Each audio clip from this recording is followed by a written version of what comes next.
Hey guys, and welcome back to my channel for another midweek mystery video, where today I want to share with you the story of a woman who's been missing since 1998. Suzanne Lyall disappeared from near the campus of the State University of New York at Albany and hasn't been seen for almost 23 years. Since her disappearance, her parents have gone on to become incredible activists, advocating for other families of missing people, and they even got Suzanne's Law signed into action by President George Bush, a federal law requiring law enforcement to notify the National Crime Information Center anytime a person under the age of 21 is reported missing. At a time when most people would understandably fall apart, Doug and Mary Lyall made a huge difference and helped a countless number of people. Anybody with information about Suzanne's disappearance are asked to contact their local FBI office. I do just want to make a couple of quick recommendations here before I get into the story. So in my research, I watched the Disappeared episode about Suzanne entitled Final Exam, which I would highly recommend to hear a bit more about the case directly from Doug and Mary, but also the Upstate Unsolved podcast, which is a multi-episode investigative series about the case which worked closely with Mary in the making. As always, I'll be doing my best in this video to hit all of the important points, cover all the angles, but I would highly recommend listening to Upstate Unsolved as well for a really deep dive. Suzanne Gloria Lyall was born on the 6th of April 1978 in Saratoga Springs, New York, making her 42 years old if she's still alive today. She was a white female who at the time of her disappearance had blue eyes and light brown highlighted hair. She was 5'3" and 175 pounds. She had a light brown birthmark on her left calf, a mole on her left cheek beneath her earlobe, and a surgical scar on her left cheek as well. Suzanne, known as Susie to most, was the third and last child of Doug and Mary Lyall. She was described as the darling of the family, as the youngest children so often are. She was the youngest by quite a lot though. Her older brother was 12 and her older sister was 9, leaving a significant age gap, so she was doted on by pretty much everyone. The family lived and grew up in Ballston Spa, a village very near Saratoga Springs. Susie was a shy but creative type. Apparently she was known to jump out of the shower mid-wash to write down a poem before she forgot it. Poetry was very much her creative outlet, an easy way to get her thoughts and feelings out and onto paper. Susie was said to be friendly, fair and loyal, with a warm smile and easy manner, but she struggled with socialising, as so many of us do. Whilst I never found anything to suggest that Susie was ever bullied or anything like that, she didn't have many school friends that she would tend to hang out with outside of school. Any friends she did have, she'd made through her interest in computers. Susie was an incredibly smart woman, which was something clear to her parents from an early age, and she was fascinated by computer technology in the eve of the internet. She would spend a lot of her time just rebuilding computers from scratch, and it was clear that this interest was something that she wanted to pursue further. Through some of her friends on the internet, Susie actually discovered that there was a computer club nearby that met monthly at a local coffee shop, so she started to go there to socialise and talk computers. They were her kind of people, and it was here that she meets the president of the club, a boy just 1 year her senior called Richard Condon. Susie was 16 at the time and Richard was 17, but they hit it off right away. Richard was immediately interested in Susie and spent a few months pursuing her before she gave in and began to date him. Described as very mature for his years, Richard and Susie would have a relationship for the next 3 years. It wasn't always smooth sailings, as teenage relationships rarely are, and there were occasions when Susie would attempt to break up with him, but he would call the next day and they would always end up getting back together. Mary talks of Richard as being slightly controlling. There was something that just didn't sit quite right with her about their relationship, and this was solidified when Mary realised that Richard could actually control Susie's computer remotely. She speaks in the Disappeared episode about how one day Susie was having a nap in her room and she heard the disk drive on Susie's computer opening and closing. It was Richard controlling it from afar. Now I must say that whilst I see why this could be seen as concerning, and it may well have been something more sinister, for a couple who bonded over their love of computers and computer programming, I can imagine they would have thought this was something to play around with, this was something fun, and from what I can gather, Susie would have been able to control Richard's computer remotely as well. The couple remained together despite the fact they were headed to different universities. After graduation, Susie signed on to study computer science at the State University of New York at Oneonta. But after the first year, Susie decided that Oneonta just wasn't challenging enough for her. She said it was so easy that she could have been teaching the classes herself. Remember, she was a smart girl. So instead, she decided to transfer to Albany instead. I'm sure her decision-making process here was twofold. One, she needed to be challenged more, and there's no doubt the classes at Albany were more advanced. And two, Albany would bring her closer to Richard, who from what I can gather was studying there himself. So Susie moved the half an hour from Ballston Spa to Albany. And even though she moved away, she was fantastic at keeping in contact with her parents. She talked to them every day to let them know what she was up to, either via phone or email. She was very much a creature of habit. She was a reliable and sensible woman who by this point was just shy of her 20th birthday. She would also either always call or email Richard as soon as she got back to her dorm every night to let him know that she was safe and home and that they could have a catch up now. Which is why when he didn't hear from her at all on the night of March 2nd, 1998, he became concerned. The next morning he contacted her parents and said to them, "Did you know Susie didn't come back to campus last night?" Now as soon as Doug and Mary hear this, they begin to panic. This was completely unlike their daughter, reliable, sensible Susie. Doug immediately makes the decision to contact the campus police, who contact Susie's dorm's RA, the resident assistant, who's usually an upperclassman whose job it is to generally help and guide people in their dorms, as well as keep order. The RA goes to investigate and finds Susie's dorm as normal, nothing that suggested that she was going away for a period of time or that she didn't intend on returning that evening. They also check her class that morning to see if she turns up, but she doesn't. Her suite mates would later confirm they never heard Susie come in that night. See, Susie had this keychain with a lot of keys on, and they would usually hear them jingling as she let herself into the dorm, but they heard nothing. And her access keycard to the building would later show that it wasn't used at all on the evening of the 2nd of March. She definitely hadn't come home. But Doug doesn't know any of this yet when he decides to make the drive to Albany to see if he can help search for his daughter, whilst Mary stays at home by the phone waiting for an update or for Susie to call. All they know is that Richard hasn't heard from her, which was very, very unusual. Upon arrival in Albany, Doug is greeted by the campus police and he sits in the campus safety office whilst people go out and search. But of course, there's no sign of Susie anywhere. The timeline of Susie's day on the 2nd of March was a fairly normal day for her, apart from a midterm exam that she'd had that morning. She had been stressing about this exam for days, but she could finally relax once it was over, and later said to her boss that she felt that it went okay, which I'm sure, knowing what I know about Susie, meant that it probably went very well, the smart girl that she was. After her exam, she had normal classes up until 4 PM, at which point she had to head to work. She worked at a software retailer called Babbage's, a company which is now, I think, GameStop. To get to the Crossgates Mall where she worked, where her Babbage's was, she had to catch the bus, which she does that day as usual. Before getting on, she did stop at an ATM and withdraw $20. Susie was very good with money. She was very frugal, and according to her mum, she would only ever withdraw $20 at a time, probably so she could keep track of exactly what she was spending. But strangely, upon arrival at the mall, she withdraws another $20. Perhaps this is strange behaviour for her, or perhaps she had an extra expense that she'd forgotten about and realised she should get a bit more money out just in case. Even creatures of habit change their habits once in a while. When Susie arrived at work, her boss said that she was happy as always. She was relieved that her exam was finally over.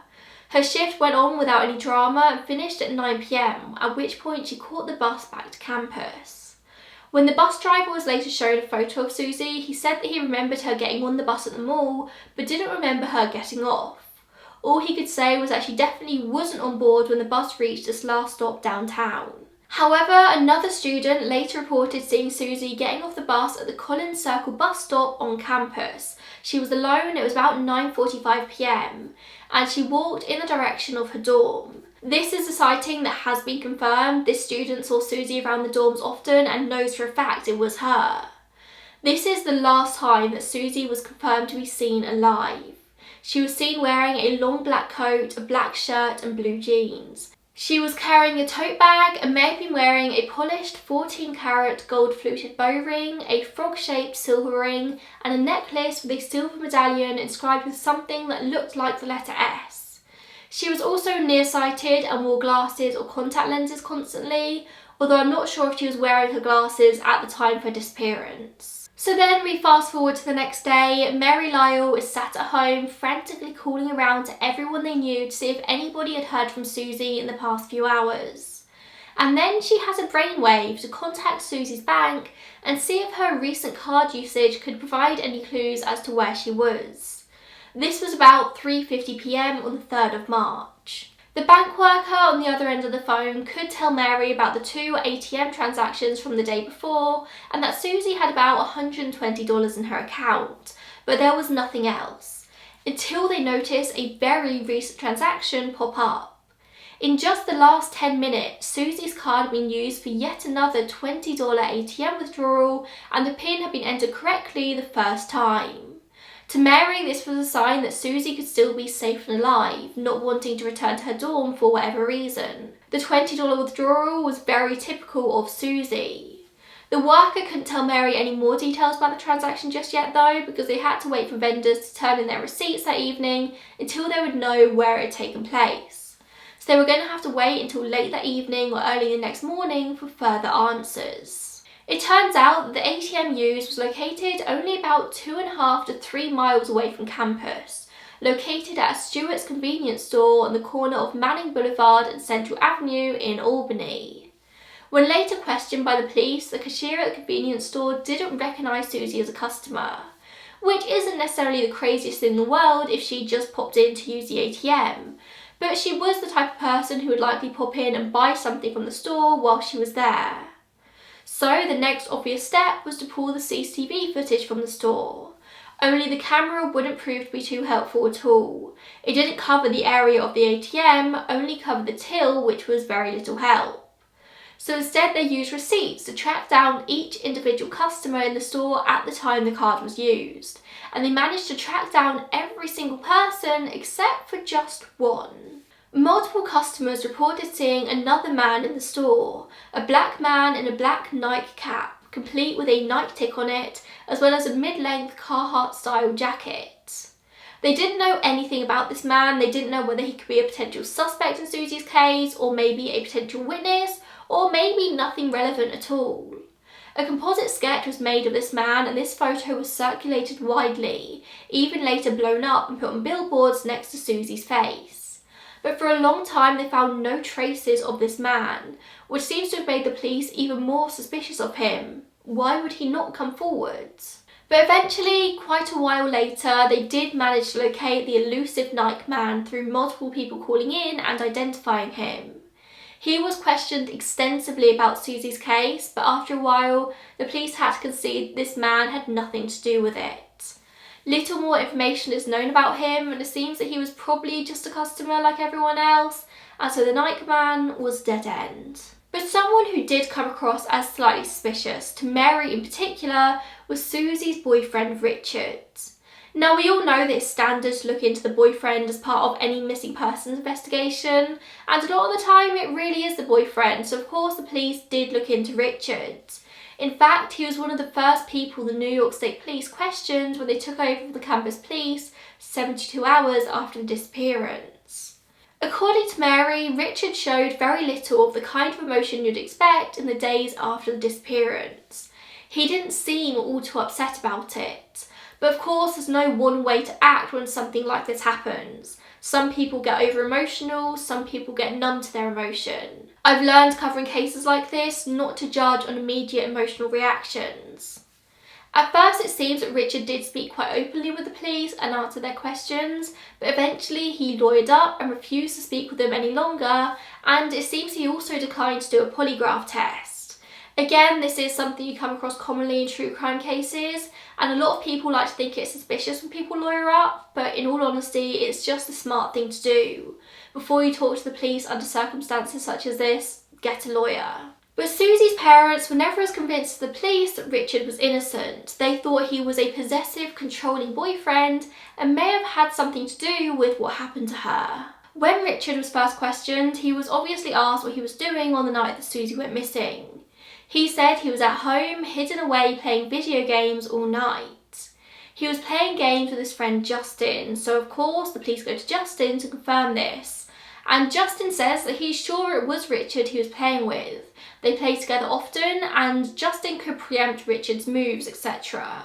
He said he would have noticed something was off and it wasn't Richard he was playing with. Of course, this is before the time when everyone had headsets and would speak to each other over the internet whilst playing games. You just sort of had to trust that you were playing with the right person by knowing what moves they made and stuff like that. And Justin was sure it was Richard he was playing with. On the back of this, Richard was cleared in the original investigation, although he did make a strange comment at some point later when everyone was being questioned by the state police for the very first time, saying how he was the only person besides Susie who knew her PIN, which obviously makes him look very suspicious. Whoever used Susie's card at the ATM that day entered her PIN correctly on the first try. They knew what it was. If Richard was the one who used her card that day, then he really messed up by openly admitting that he was the only other person who knew her PIN. To me, it just seems like he kind of put his foot in it a bit. He just made himself look more suspicious than needed. The police also took a look at Susie's computer for any clues as to where she might be, but as you probably expect, there was nothing helpful on there. Of course, they questioned multiple people who may have seen something at Collins Circle that night. They dusted the ATM at Stewart's for fingerprints or possible DNA evidence, but of course it was used often and covered in all kinds of prints. One of Susie's co-workers told investigators that Susie had mentioned that she was being stalked by an unidentified man before March 1998, but the co-worker also stated that Susie didn't appear to be frightened of this person. Whilst I'm sure this angle was looked into, it never went any further than this, which I find very interesting. It does seem like an important point in this case. What was Susie's definition of stalking though? Was she being light-hearted when she said it, or was she actually concerned? Was it phone calls or physical following, or a customer coming to the store that had just taken a shine to her? We don't know what stalking was in this context. For a long while, nothing new happened in Susie's case. The police continued the search, of course, but there were no huge leads for 2 months, till May 1998 when two students, a couple, were walking through the visitors' car park at Collins Circle, where Susie would have gotten off the bus. They spotted something on the ground which kind of looked like a credit card. The boy picked it up to look at it before throwing it back to the ground. The girl, though, decided to pick it up again and saw that it was an old employee ID badge, a work name badge with Susie Lyall's name faded on the front. It was found off to the side of the car park in a kind of grassy area and seemed to have been there for quite some time, illustrated by the faded appearance of the badge and the fact that the metal pin on the back had rusted. Mary Lyall said to the Upstate Unsolved podcast that Babbage's had actually changed from this type of ID badge to a lanyard-style ID in the December of the previous year, so about 3 months before Susie went missing. So this wouldn't have been the style of ID that Susie was actually wearing at work on the day she disappeared. Mary suggests that Susie may have had the badge in one of her pockets. The trench coat that she was wearing that day had many, many pockets, and it may have fallen out in the struggle as somebody tried to take her. Or perhaps it fell out of the tote bag. Maybe it fell in the struggle and the abductor managed to pick everything else up, but just so happened to leave this badge behind. Or maybe the badge might have been dropped at some point before Susie disappeared. Maybe it had been there long before that point and the students just happened to find it in the May. For Mary, the big question was why hadn't this been found in any of the many previous searches that took place in the car park in the days and weeks after Susie disappeared? From what I can gather, there was snow on the ground at the time, but nowhere near as much snow as there usually would be for that time of year. Could it be that the ID just got buried in the snow and didn't appear until it melted in the spring? I think that seems to be the most obvious option here, but the car park was searched for clues multiple times. Could somebody have placed it there later just for a bit of fun or to mislead investigators? We honestly know so little about this case that anything is possible here. But what we do know is that the car park was not en route to Susie's dorm. She wouldn't have had to walk through it to get there. So if that is indeed where she was abducted, why was she there in the first place? Did somebody lure her away? From what I can gather, the student who saw her getting off the bus saw her walking in the direction of the dorm and not in the direction of the car park. There's of course also a possibility that the ID fell out somewhere elsewhere and over the couple of months just ended up where it did. Maybe an animal carried it for a bit, or it moved in the melting snow, or something else entirely. So we don't know for sure that where this ID was found is where Susie was taken. Susie's case eventually reached a dead end, each lead leading nowhere.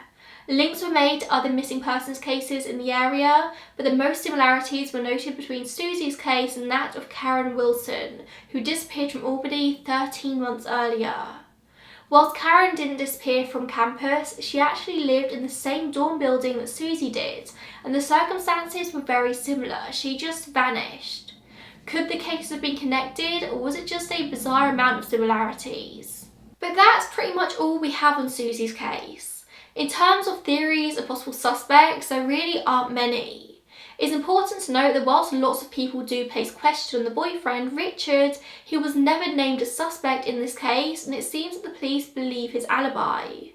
According to Wikipedia, Richard's now married and has moved on with his life, and the investigators looked into him no further. Personally, I'm much more suspicious of this apparent stalker that Susie had. I wish we had more information about that angle, but there's very little about it online. Is it her stalker who abducted her? Was her stalker following her home from work that day and saw a window of opportunity?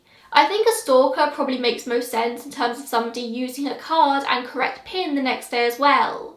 If somebody's watching her closely enough, they could easily find out her PIN. But again, I'm sure there's a reason why the police didn't pursue this angle. What that is, I don't know. There were multiple searches conducted in the following weeks after Susie disappeared. About 300 acres of land was searched. I would be inclined to say this was a crime of opportunity for her potential stalker or literally any other person who was roaming the streets with bad intentions. She was a fairly small woman walking alone in the dark at night. Collins Circle was said to have been usually a busy area, lots of foot traffic constantly, but it was clearly a lot quieter on the evening of the 2nd of March 1998. In 2005, there was a man called John Reagan arrested after trying to abduct a female student at Saratoga Springs High School by pulling her into his van. For obvious reasons and the kind of close proximity, possible connections were made here to Susie's case, but Reagan has always refused to discuss this case with investigators. But from this, we do know there is at least one man in this area interested in grabbing women off the streets. But then there's also whispers of Israel Keyes being involved in this case. He was a serial killer, rapist, arsonist, burglar and bank robber, and admitted to violent crimes as early as 1996. Although it doesn't really look like his crimes really took off until the early 2000s, he would have been 20 years old at the time of Susie's disappearance, and he was already a criminal by this point. He claims to have committed a long series of elaborate rapes and murders up until he was eventually caught in 2012. Now, Israel Keyes was meticulous, even for a serial killer. He wasn't disorganised or spontaneous. He would spend a huge amount of time planning his murders before they ever happened, and he went to huge lengths to avoid being caught. At the time of his capture, he lived in Alaska, but before that he'd served in the army and had lived in both Utah and Washington. Until his last murder, he never committed his crimes close to home, catching flights and then driving hundreds of miles. He would turn off his phone and pay for everything with cash, staying as far away from attention as he could. Keyes was calculated, knowing exactly what he had to do to evade detection. It's believed that he has around 11 victims, maybe even more. And the FBI website writes, "We believe there are 11 victims total, and that is based primarily on what Keyes told us." Keyes was known to stalk his victims for a period of time before abducting and murdering them. In the case of the last known murder he committed, he took his victim's card and used it at a series of ATMs throughout Texas in an attempt to mislead the police. Keyes had no specific victim type, he just wanted to kill. And he had no links to New York, having purchased a property there just months before Susie's disappearance, and he would have known the Albany area well. And his timeline shows no conflicts with the dates. So I suppose it could have been Israel Keyes, But it's just as likely to have been him as it could have been any other person stalking the night looking for a lone woman to abduct. There's nothing specific which places Israel Keyes at the scene of the crime, but he's definitely as good a suspect as any. Of course, Keyes, being the coward he was who couldn't face up to what he'd done, committed suicide not long after he was caught and never gave the police any further answers as to his crimes, so we'll never really know for sure. The world would probably have forgiven Doug and Mary Lyall if they fell apart after Susie went missing, and from what Mary says, it seems like she did for a bit. But they decided that even though they had to go through all this pain, they were going to do something to help other people going through the same thing. When Susie disappeared, the campus police didn't pass her case to the New York State Police, the people who could actually begin a proper investigation, till 72 hours later. As we all know, the first few hours of any missing persons case are always the most crucial. The Lyalls noted this shortcoming in the investigation and so made it their mission to fix that for anyone who went missing after Susie. In 1999, on Susie's birthday, they got a law enacted in New York entitled the New York Campus Safety Act, which required all colleges in the state to have formal plans that provide for the investigation of missing students and violent felony offences committed on campus. The hope was that on the back of this law there would no longer be the delay in reporting between the campus and the local state police. And then in August 2008, President Bush signed the Suzanne Lyall Campus Safety Act into action, which required all colleges to have policies outlining the roles of each law enforcement agency, campus, local and state, in investigating a violent crime on campus. It aims to minimise delays and confusion during an initial investigation, the same as the New York law, now just countrywide. But that's not all the Lyalls have done over the years. In 2003, they got President Bush to sign into law Suzanne's Law, which required the police to notify the National Crime Information Centre as soon as possible when someone between 18 and 21 is reported missing. Previously, this only pertained to missing people under the age of 18, but anyone under the age of 21 is considered a missing child and will now be reported as missing accordingly. Sadly, Doug died in August 2015 at the age of 73, never knowing what happened to his daughter. But the two of them never stopped speaking out, and Mary continues to this day. Together, they founded the Centre for Hope, which aims to provide support to other families of missing people and provide helpful information for the public and law enforcement about the correct procedures and responsibilities, what you should do when someone has gone missing. Of course, I will leave the website for the Centre of Hope in the description box. The website is a fantastic resource, and the FAQ page in particular would be incredibly helpful for anyone in the USA who's recently, or not so recently, had a loved one go missing. I would highly recommend taking a look. I know that a huge amount of my viewership comes from the USA and this could be vital information. Despite the circumstances, Mary still holds out hope that Susie is alive. Who knows, maybe she is. Maybe for whatever reason she did just decide to leave and it was her using a card at the ATM the next day and she's just started afresh. That scenario is painful in its own way, but it's miles better than the alternative. I think whenever a loved one goes missing, you would always want to hold out that hope until a body has been found. I'll leave information in the description box as to who you should contact if you know anything about this case. I know it always feels like a long shot when I say that in my videos, but you never know who could watch this and somebody might know something, so it's always worth saying. Contact information is down below. Thank you so much for watching. I'll see you in the next one. Bye guys.